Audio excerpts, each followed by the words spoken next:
From Bloomberg Quick Take, I'm Renita Young, and this is Your Money Story. Now, we're still in Women's History Month, and today I want to introduce you to Paula Pant of Afford Anything, a growing personal finance community that's already pretty large, more than 65,000 subscribers to her newsletter, as well as millions who have downloaded the Afford Anything podcast. And today we will talk about how women can achieve financial success and financial independence. Paula, come on in and welcome to the show.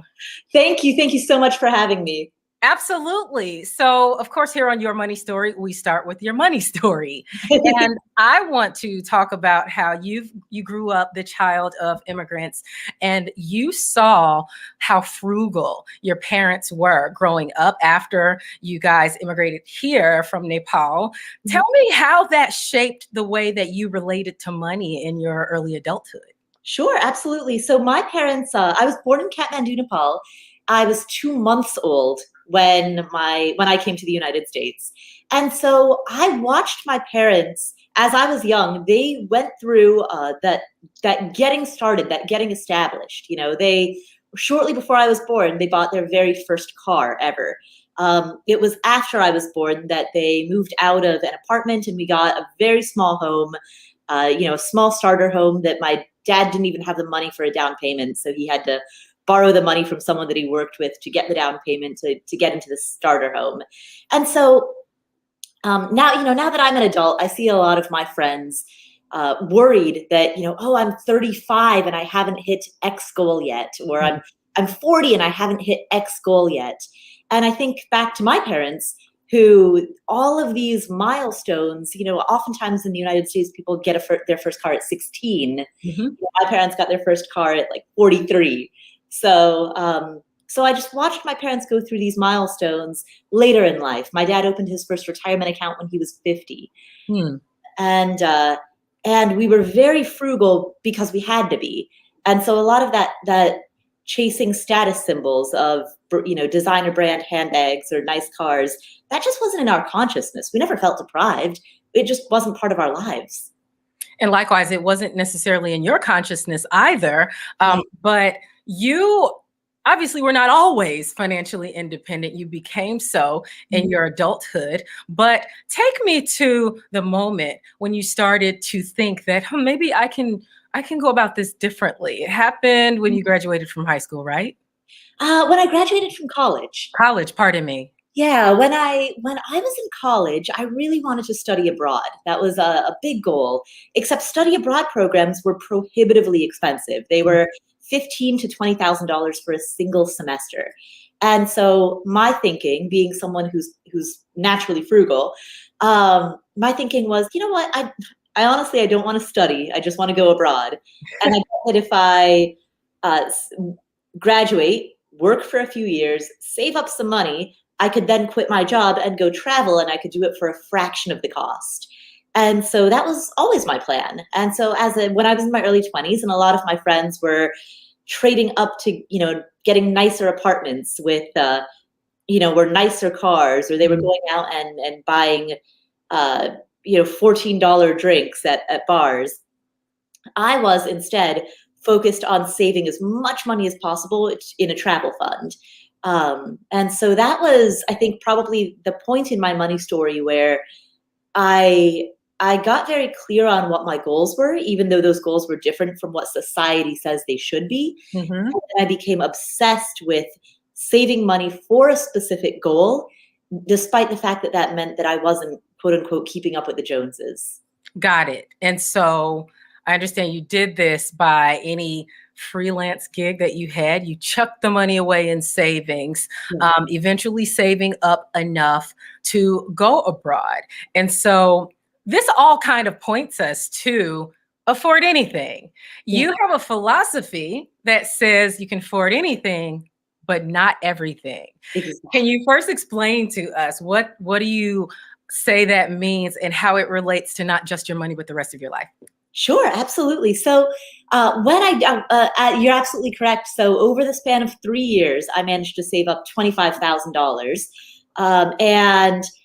And once I had that money, I quit my job and I went to go travel. And when that happened, my friends often said, I would love to do that, but I can't afford it. That was the refrain that I heard over and over and over. But these were the same friends who I knew worked in higher paying jobs than I did, but they drove nicer cars, they lived in nicer apartments.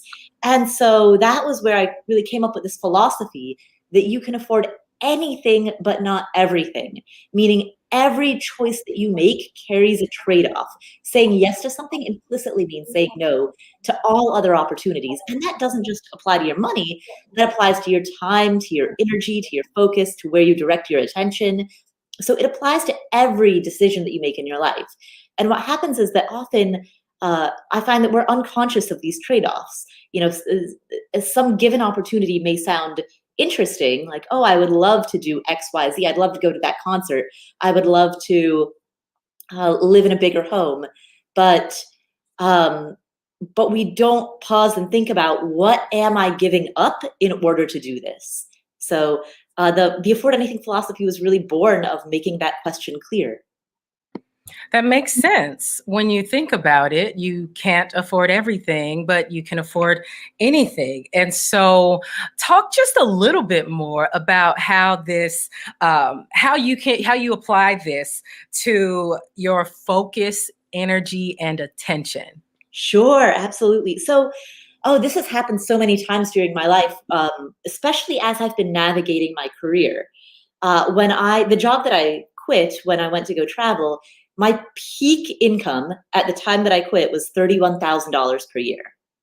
And so I was freelancing on the side. I was freelancing during the evenings and weekends. And at an hourly rate, I was making at that time up to $75 an hour at my peak.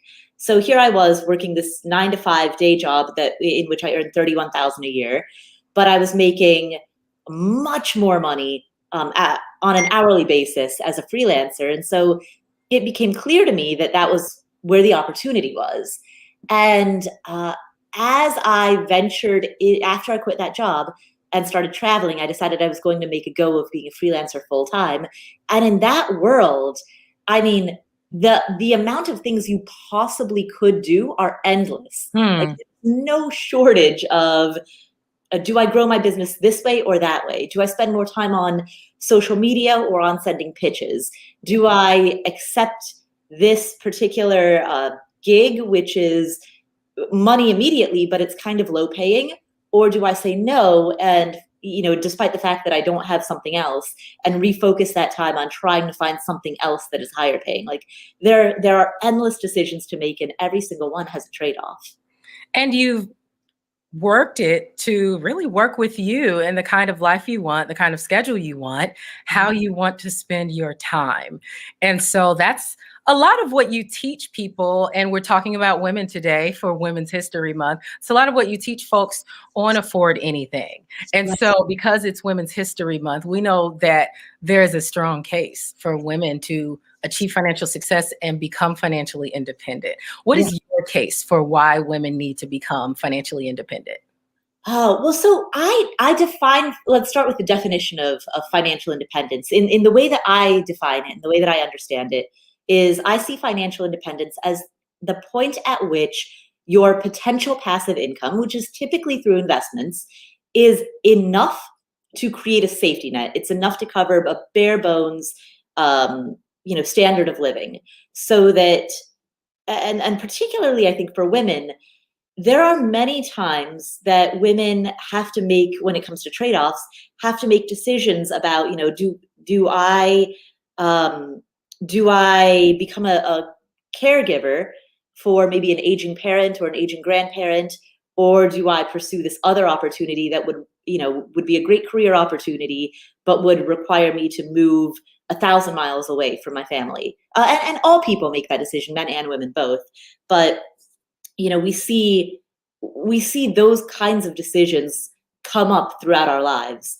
And when financial independence is in the picture, it removes some of the necessity from that decision making. So I define financial independence as, imagine if you had a sibling and hopefully this would never happen, but imagine if your sibling becomes very ill and you want to spend 6 months taking an unpaid leave of absence so that you can go take care of him or her. You want enough money through your investments that you could, at a minimum, buy groceries, keep the lights on. You wouldn't be living large. You wouldn't be living your best dream life, but you can at least take care of things, keep the bills paid, keep the lights on while you're tending to this other thing that's very important. And I think that for everyone, and particularly for women, it creates a safety net that is just invaluable. You're absolutely right. I mean, back when you said that women are more likely to make those tough decisions of where to live, having to do caregiving of family members, childcare even, of kids, and even elder care. Women are still more likely to need to make those decisions, and therefore may need to quit a job, may need to reduce hours, and will need financial independence. Something else that I found out, that these facts we probably know, but I just want to name them because I've never thought about this as a reason why women need financial independence. Statistically, women live longer than men and earn less. Right. Also, the 2018 Bureau of Labor Statistics report said that the median weekly earnings for full-time salaried women, they're just 81% of what men earn. And then also on top of that, women are often faced with discrimination in terms of wages and advancement opportunities. Add on the layer of women of color, and it's even deeper situation. So there's obviously a very strong case for why women need to be financially independent, and you just helped us lay it out there.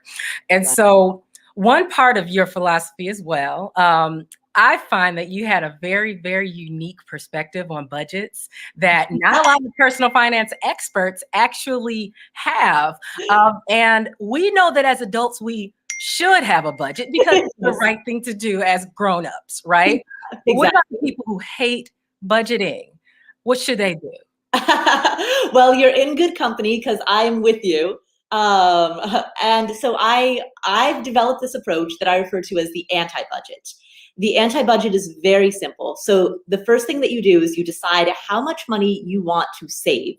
And when I say save in this context, I mean anything that improves your net worth. So it could be literal savings in a savings account.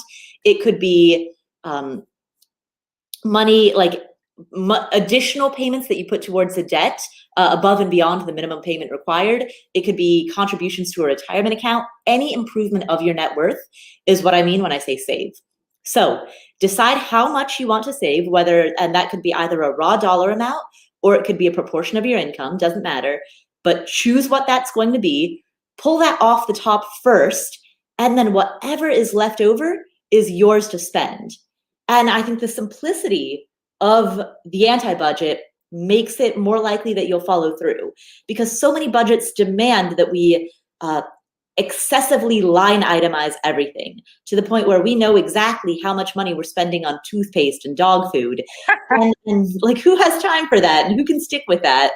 It's kind of like those apps where I've downloaded so many apps where I'm supposed to input every single thing that I eat all day. Mm-hmm. And I stick with it for maybe a week and a half. And then I can't. Who can input every lunch? Yeah. It can get overwhelming. You're right, because it's tracking every single penny. But it sounds like, and correct me if I'm wrong, you prioritize spending even over paying the bills. So that's the philosophy, huh? You prioritize spending over paying the bills, but you work everything else in there. And you've also expanded your definition of what savings is, like you just said before. So that makes sense, of course.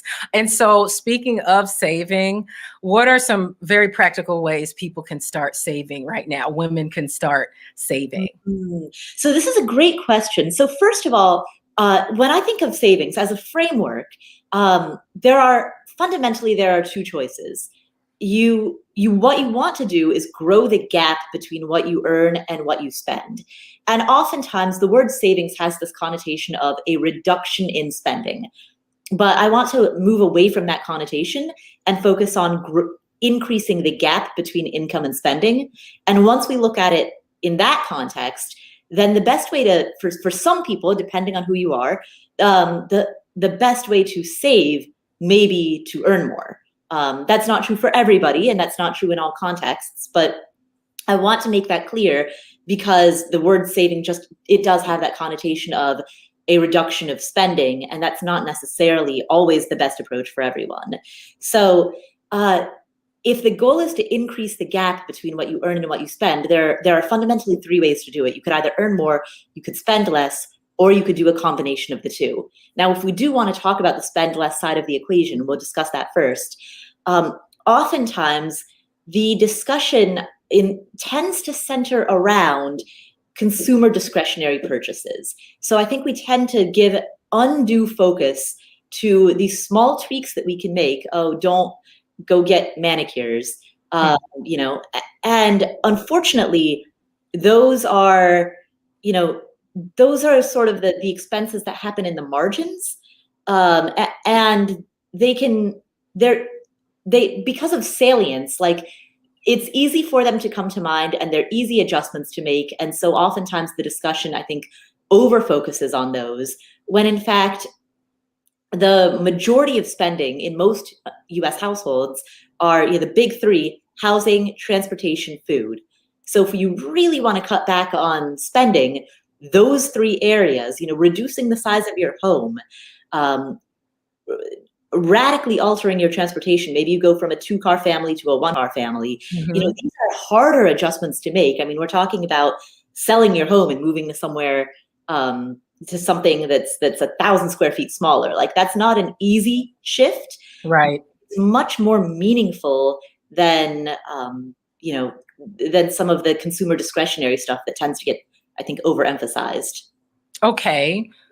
You know what? Those are all pretty practical, and they may be things that people don't think about all the time. But we have a quick question from the audience. Someone wants to know how to invest your STEMI check.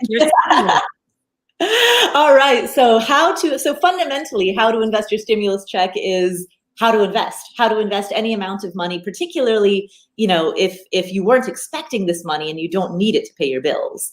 Right. And so in order to approach that, the first question that I've got for everyone who's wondering that is, do you have an adequate emergency fund? If not, that's your first priority. And an emergency fund should represent at least 3 months of your ordinary expenses, ideally 6 months.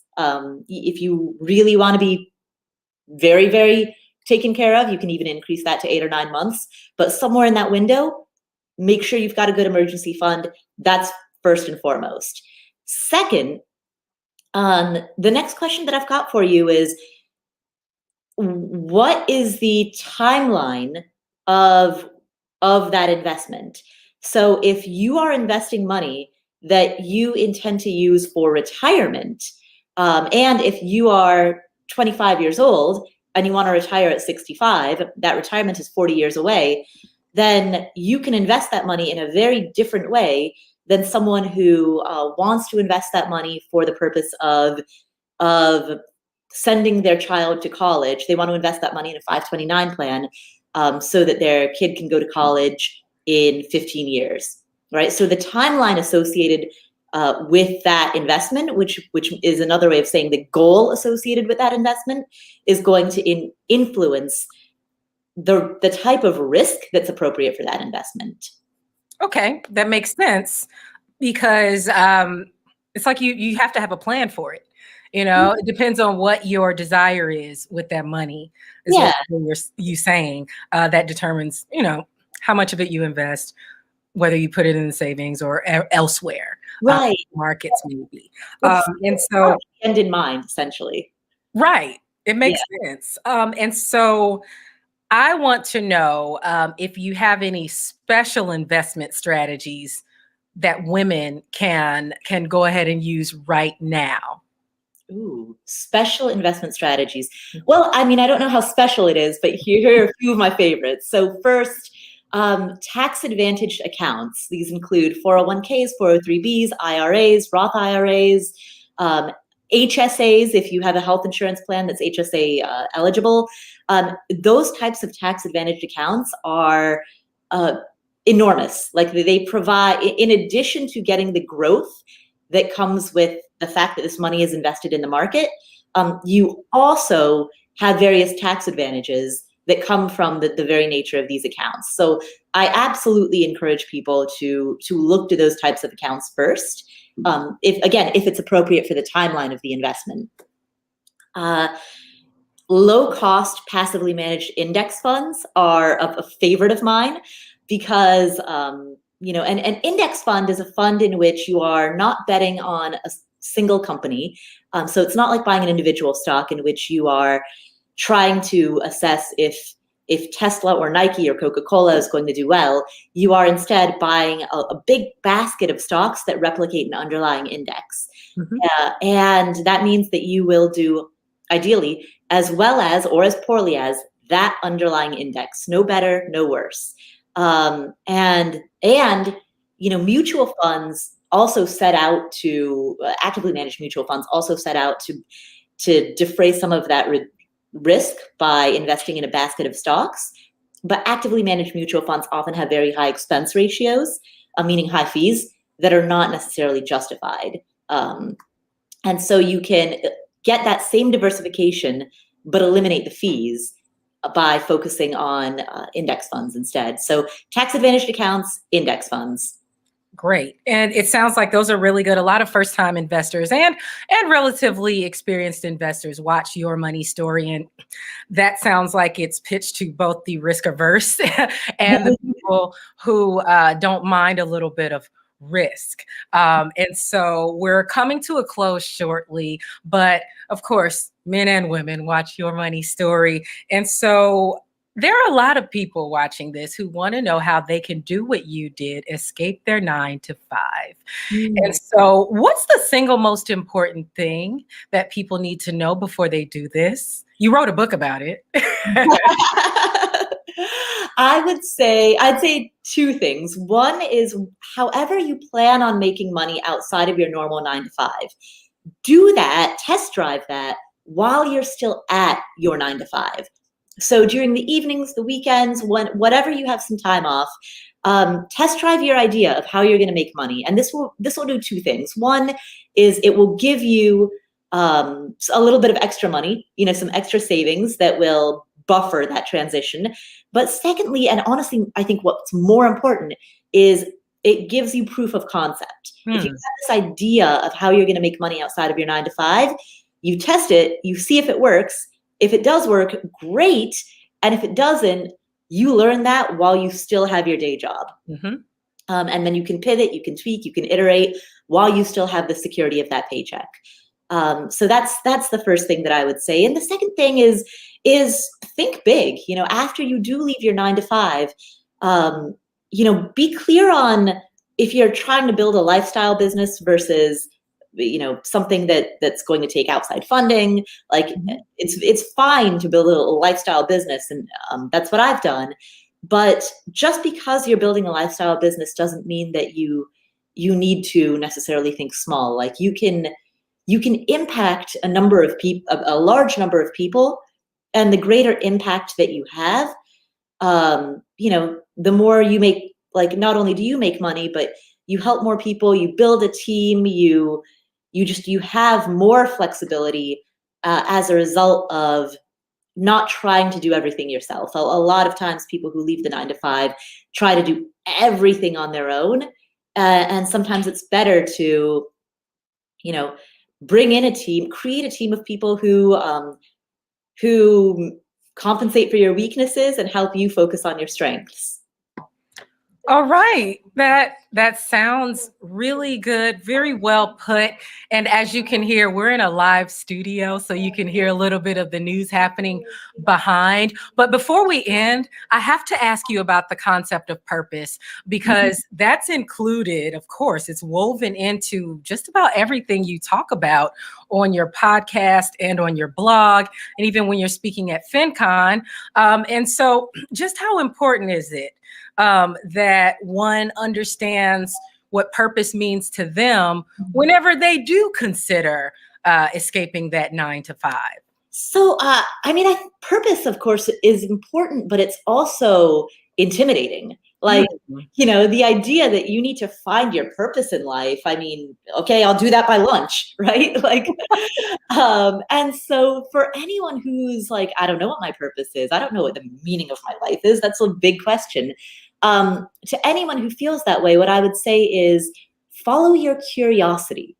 Mm. If there's something that you're curious about, follow that and see where it leads. And the more you do that, the more you continue to follow your curiosity, the more that I think your clarity around purpose will slowly evolve over time.